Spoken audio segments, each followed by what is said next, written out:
So how has the World Cup gone so far? Rather good if you're an England supporter, and okay for some other teams as well.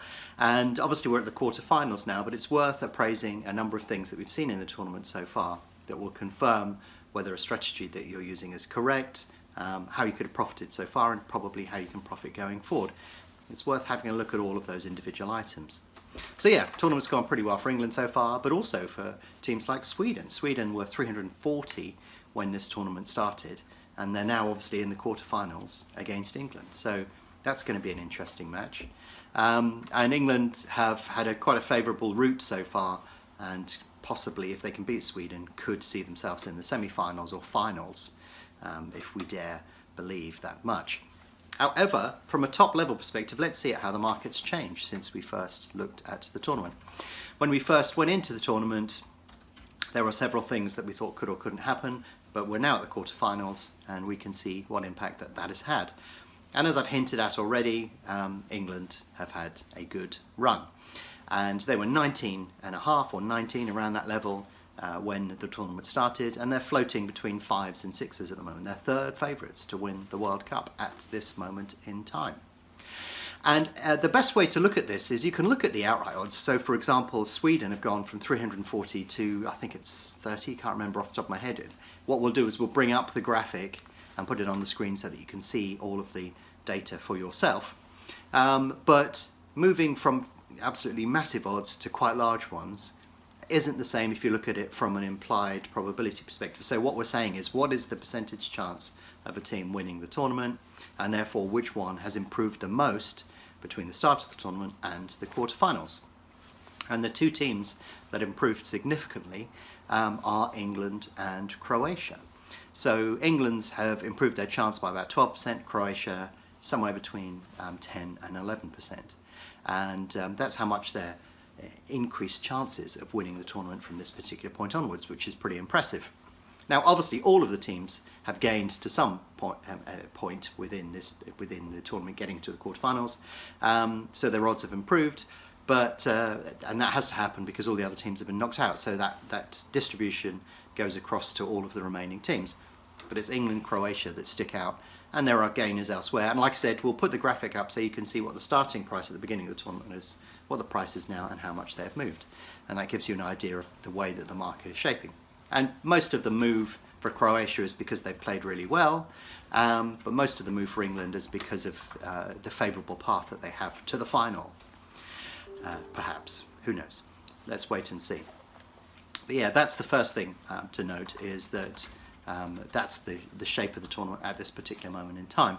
If we look at the number of goals that have been scored at the World Cup, generally speaking, they've been declining over a period of time. The World Cups have been getting tighter and tighter as teams get more and more competitive. As they say, there are no easy matches now in international football, and I think we've seen that in the World Cup, apart from Panama and Tunisia perhaps. But you can see that the number of goals scored in the World Cup has gradually been getting lower, slightly distorted in 2014 because, of course, Germany stuffed Brazil 7-1 in the semi-finals, which is one of the most remarkable matches I've ever seen. Probably not going to happen this year, but that sort of bumped up that goal count a little bit. And, you know, so there was a little bit of a blip in 2014, but generally the number of goals has been going down. However, in this tournament, the average number of goals is 2.7, and so that is above, you know, what we would have typically expected. And it's above what the market has been pricing in. So if you have a strategy based upon the correct score and based upon more goals, that strategy would have worked pretty well so far at the World Cup. And I think it will probably continue. Now things are going to get tighter at the quarter and semi-final stages, because if we look at the group stages, the first match you don't want to lose, the second match you want to win, and then the third match you have to win. And then we go into the knockout phases, and it's all about having to get through to the next stage.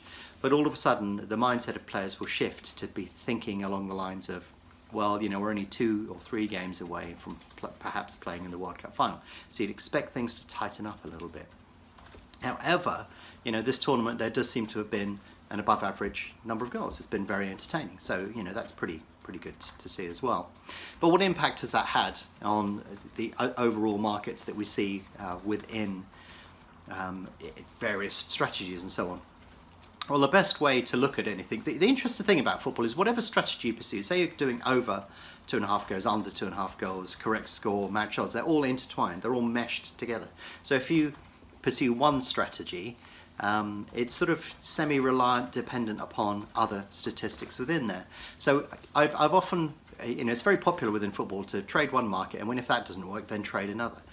Now, I think it's interesting because really, in essence, at the core of a football market, they're all interrelated. So if you trade one market, you're effectively trading another. So much so that Betfair have cross-market cross-matching on. It means if you place a bet in one market, it will probably appear in another, and vice versa. That's how correlated the markets are. I've done a video showing you a spreadsheet where we use that to our advantage. Watch that video, and you can begin to understand the depth of that a little bit better. But basically, the reason that I'm saying this is that when I talk about number of goals being above average and win rates and stuff like that, it will affect and filter out through all of those markets. So yeah, have a think about what your strategy is and about how the data that I'm about to give you will influence that particular strategy. So if we look because we don't have home and away teams, apart from Russia, within this tournament, what we have to tend to do is to say favourite and outsider, and that will affect the way that you interpret the information. So if we look for what's happened to the favourite, in other words, the shorter priced team of the two that are competing together, what has actually happened over the World Cup to the favourites? Have a quick guess before I do the reveal. So do you think that they're winning at a higher or lower rate than you would typically expect, or that the market is pricing in? What do you think it is? Do you think that favourites are winning more often this World Cup or less often than the market suggests? Well, the answer is they're winning less often. And the rate at which they're winning is about 57-ish%. So they're winning at a rate 4% below what you would typically expect. So what we're saying is, let's look at the market before each individual match, convert that into percentage probabilities, let's see what happened in the match, and then figure out where we've got with those two. And basically the favourites are winning less frequently than they should by about 4%. So if you laid the favourites, you would make about 4% return on an individual bet. Now if you're trading, obviously if you're pursuing a strategy that opposes the favourite, then your win rate is going to improve much more than you would do throughout our gambling, because it basically means that the team, the outsider, will be in the lead more frequently than you would typically expect. So your return when trading should be much, much higher than just 4%. So yeah, that's worth looking at or worth understanding. And therefore, if the favourites are not winning as frequently as they should do, then obviously the outsiders will win more frequently than they should do. But also, we've got to throw into the mix the draw, because draws have been a lot less at the World Cup so far. And it seems that with the advent of VAR and all of those other refereeing decisions, that the decisions are becoming much cleaner, and therefore matches are tipping one way or the other much more frequently than necessarily you would typically expect. So if we look at the draw is occurring less frequently than it should do, by about 3.5%, slightly less than the favourite. So if you have a strategy that's laying the draw, or is beneficial for a draw not occurring, that strategy will be performing above expectations at this World Cup, and therefore you need to take that into account.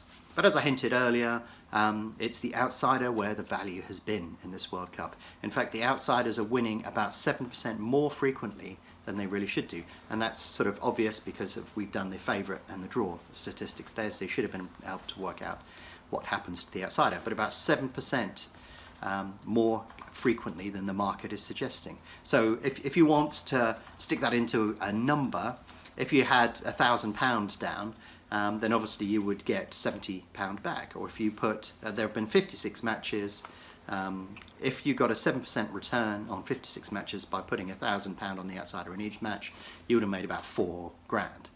And if you had the balls to put down 10,000, then you would have made 40. So yeah, the return that you're getting by pursuing strategies that are favourable to outsiders has produced a significant return at the World Cup this year. So that's what we've seen so far. I'm sort of feeling that that's probably going to continue. We've got Brazil in the mix that seem to be pulling out results. And I think probably if I did the analysis, you'd probably find that Neymar has spent more time writhing on the ground in fake agony than he has in the opponent's box this World Cup. But nonetheless, Brazil are doing the business and gradually moving forward. So obviously Brazil are going to be a threat on that side of the draw. Who gets to the final on the English side of the draw is going to be an interesting one in the mix. But yeah, there has been a lot of potential return if we're looking at the match odds or derivative markets thereof. Outsiders are scoring more frequently than expected, they're scoring first more frequently, and the returns that you get from that are much, much higher than you would typically expect. So any strategy that relies upon that will be performing above average at this World Cup, and I think it's going to continue. Now, I've also looked at the timing of goals and trying to understand how that is different from other World Cups, because you sort of watch these matches and you get this feeling in your head that there's something going on there. So there's no better way of doing it than actually looking at the stats and coming up and understanding what you're actually seeing. So if you look at the way, the average time of the first goal in the World Cup this year is about 36 minutes. The average time of the last goal is about 72. So that is sort of similar to what you often see through domestic football. However, the thing that is occurring a lot more frequently, or it appears to be, is that there seem to be a lot more late goals within this particular World Cup. So I thought I would dig around, try and understand what that is. If I bring up a graphic on the screen for you here, this graphic that you're seeing here shows you the chance of the last goal within a match. So necessarily at the beginning of a game, you would expect the chance of that to be very low, because we're basically saying the match is going to be 1-0 and the goal is going to be scored very early on in the match and there are going to be no more goals. So the chance of that is actually quite small. So naturally you would expect this graph to continue to increase, and as we go through the match, the chance of the last goal being scored at any particular point increases until we get to the very end of that particular graph. So you can see that there's a progression on this graph from the first minute to the 90th, and the chance of the last goal being scored increases if there are no goals within the particular match. So yeah, that's what this graph is explaining. I've cut out a little part of this graph around half time because that's a very unique part of the market, and it's probably worth me doing a video on that completely on its own as opposed to trying to throw it into this one. But basically you can see there's a nice smooth progression as we look at this particular graph. Now let's have a look at the graph that we see at the World Cup this year. Now the interesting thing about this, the first thing to note is obviously we've only had 56 matches. So as a consequence, when you look at this graph, it's not going to be as nice and smooth as the other graph, which was done over 200,000 matches. So a slight difference there in sample size. But when we look at the graph at the World Cup, this again is measuring the time of the last goal that occurred within the World Cup. You can see it's a little bit bumpy as we look over the graph, but look on the right hand side here, you can see there's an absolutely huge number of goals are being scored very late on within the particular match. So we're saying 90 minutes plus, or sort of 85 to 90 minutes plus, how many goals are being scored? An absolutely incredible number of goals are going in very, very late at this particular World Cup. So what's the practical upshot of that?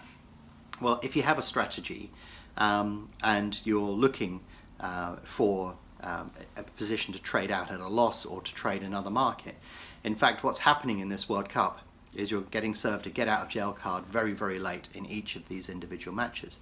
But also if your strategy relies upon nominating or saying that there's going to be a late goal, and you're pursuing a strategy of perhaps laying the draw very late on in the match, looking at the over-unders market and then taking a position there based upon that goal coming in late, you're going to be looking like an absolute god in the World Cup, because what we're doing here is we're measuring how frequently that occurs against what the market suggests, and in this World Cup it's way out of all proportion to what the market would typically expect. So people who are pursuing the fact that there won't be a late goal are getting absolutely slaughtered, and people who are pursuing a strategy that is looking for a late goal are going to be benefiting adversely in this World Cup. Like I said, it's going to make people look like they're an absolute god if you're looking at a strategy that allows you to profit or complete a trade through a very, very late position. I shifted my strategy a bit halfway through the tournament to start looking for these, simply because the occurrence probably because of the refereeing decisions and VAR and all of these sort of things are making this much, much more likely. And as a consequence, I think, you know, I've been doing some typical trades within there, but then I've been throwing some money back in the market to profit if there is a late goal. And I've picked up loads of unusual results off the back end of that. So I think if you pursue that strategy, it's a valid one to pursue, but it's probably way above average. So if you transition out of the World Cup back to domestic football in August, you'll probably find that it will completely fail horrifically because there is no incentive to score, and it's just not going to occur as frequently. So yeah, I think that that's probably the most interesting take out of all the statistics so far, is just how heavily skewed those late goals are towards the very, very end of the match, and just how many there are. It's way out of all proportion to something that you would typically see.